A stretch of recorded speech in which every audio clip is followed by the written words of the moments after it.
સો દીકરી નંબર 18 આવી છે આજે આપણા બાપુને મળવા. તો શું નામ છે દીદી તમારું? વર્ષાબેન. અને તમારું? તો ભરતભાઈ અને વર્ષાબેન આયા છે. કઈ ના છો તમે? આત્રોલી. અને તમે? માછેલ.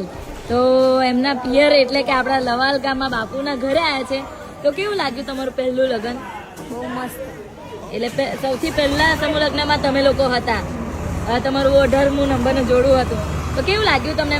સપનામાં વિચાર્યું કે આટલા બધા કલાકાર આવશે, જેને તમે ફોનમાં જોતા હતા તે બધા આવી ગયા, નહીં? તમને કેવું લાગ્યું? બહુ જોરદાર. તો વિચાર્યું હતું કે તમારું લગ્ન આવી રીતે થશે, નહીં? તો શું કહેવા માંગશો? બાપુનું કામ અને કેવું લાગે છે? બાપુનું કામ જોરદાર. બીજા લગ્નમાં આવ્યા હતા? બીજા સમૂહ લગ્નમાં મજા આવી ગઈ ને? તો આવતા રહેજો આવી રીતે. આ તમારું જ ઘર છે.